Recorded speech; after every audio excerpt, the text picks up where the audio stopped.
வணக்கம். நான் டாக்டர் ஸ்ரீனிவாசன், எலும்பு மூட்டு சிகிச்சை மருத்துவர், ஸ்ரீனிவாசா மருத்துவமனை, நாகர்கோவில். ஸோ இன்றைக்கி நம்ம மூட்டு தேய்மானத்தினுடைய ஸ்டேஜஸ் என்ன, அது ஒவ்வொரு ஸ்டேஜில் என்ன மாதிரி ட்ரீட்மெண்ட் தேவைப்படுது அப்படிங்கிறத பார்க்க போகிறோம். ஸோ மூட்டு தேய்மானத்தினுடைய ஸ்டேஜ் பார்த்திங்கன்னா மொத்தம் 4 ஸ்டேஜ் இருக்குது. மைல்டு, மாடரேட், சிவியர் அப்படின்னு சொல்லலாம். ஸ்டேஜ் 1, 2, 3, 4 அப்படின்னு சொல்லி நம்ம சொல்லுவோம். இப்போ ஸ்டேஜ் 1 அப்படின்னா என்னென்னு பார்த்தோம்னா, நமக்கு வந்து இந்த மூட்டினுடைய அமைப்பு வந்து இந்த மாதிரி இருக்குது.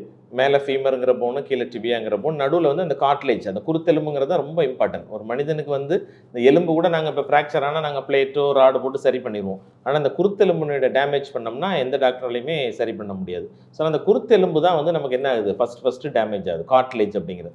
ஸோ அந்த ஏர்லியஸ்ட் சிம்டம் என்னென்னா, ஃபஸ்ட்டு அந்த காட்லேஜில் ஒரு சின்ன டேமேஜ் தொடங்குதுன்னா அதான் மைல்டு ஆர்த்ரைட்டிஸ், அதாவது ஸ்டேஜ் 1. அப்போ நமக்கு லேசான வலி, கொஞ்சம் தூரம் நடக்கும்போது வலி, படி ஏறி இறங்கும்போது வலி, அந்த மாதிரி உள்ள சிம்டம்ஸ் வந்து நமக்கு ஏற்படும். அதுக்கு அடுத்தது பார்த்தோம்னா ஸ்டேஜ் 2ன்னு பார்க்கும்போது அந்த கார்டிலேஜினுடைய டேமேஜ் வந்து கொஞ்சம் கூட அதிகமாகுது. அப்போ வலியினுடைய தன்மை அதிகமாகுது, லேசான வீக்கம் போடுறது, அந்த மாதிரி இருக்கும்.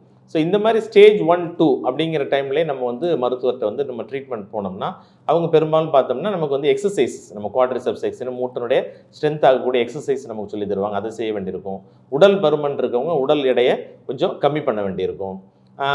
பெண்கள் வந்து 40-50 வயசுக்கு மேலே பார்த்தீங்கன்னா கால்சியம் வந்து குறைபாடு ஏற்படும் மெனோபாஸ்க்கு அப்புறம். ஸோ கால்சியம் வந்து நமக்கு விட்டமின் டி அந்த மாதிரி உள்ள சப்ளிமெண்ட்ஸ் எடுத்துக்கலாம். உடல் எடையை குறைக்கணும். அதுமாதிரி ஹெல்த்தி டயட், இப்போ வந்து நமக்கு வந்து ஸ்மோக்கிங் அவாய்ட் பண்ணுறது, ஆல்கஹால் அவாய்ட் பண்ணுறது, உடல் பருமனை குறைக்கிறது, இந்த மாதிரி உள்ள லைஃப் ஸ்டைல் மாடிஃபிகேஷன்ஸ் இதெல்லாம் பண்ணும்போது அந்த ஸ்டேஜ் 1 and 2ல் நமக்கு வந்து ஒரு நல்ல ஒரு இம்ப்ரூவ்மெண்ட் இருக்கும். மருத்துவர் மூலமாக பார்த்தோம்னா மருந்து மாத்திரைகள், என்ன லேசான வலி மாத்திரைகள் கொடுப்பாங்க, எக்ஸசைஸ் கொடுப்பாங்க, அந்த மாதிரி உள்ளது பண்ணும்போது நமக்கு ரிலீஃப் ஏற்படும்.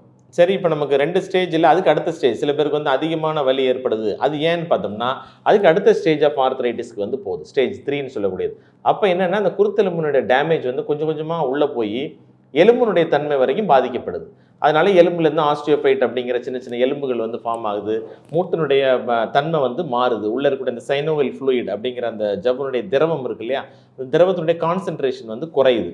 ஸோ இந்த மாதிரி வந்து அடுத்த ஸ்டேஜ் ஆஃப் தேய்மானம் போகிறது தான் வந்து ஸ்டேஜ் 3 அப்படின்னு சொல்கிறோம். இப்போ இந்த ஸ்டேஜ் 3ல் வந்து என்ன மாதிரி ட்ரீட்மெண்ட் அப்படின்னு பார்த்தோம்னா, ஸ்டேஜ் 1 and 2ல் பண்ண சேம் லைஃப் ஸ்டைல் மாடிஃபிகேஷன்ஸ் பண்ண வேண்டியிருக்கும்.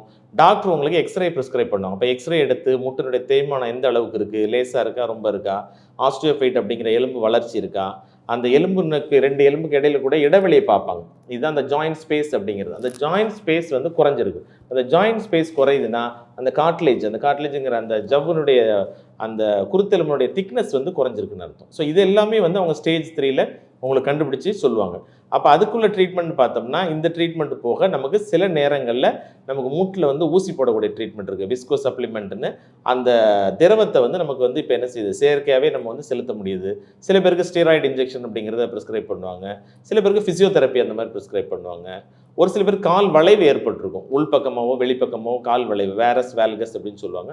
அப்படிப்பட்ட வளைவுகள் இருந்துச்சுன்னா நமக்கு வந்து ஃபுல் லென்த் அலைன்மெண்ட் வந்து எக்ஸ்ரே எடுத்து பார்க்கணும். மேலே ஹிப்லேருந்து கீழே வரைக்கும் பார்த்து அந்த வளைவுக்கு தகுந்த மாதிரி சில பேருக்கு அறுவை சிகிச்சையில் வந்து நமக்கு வந்து பரிந்துரைக்க வாய்ப்பு இருக்குது.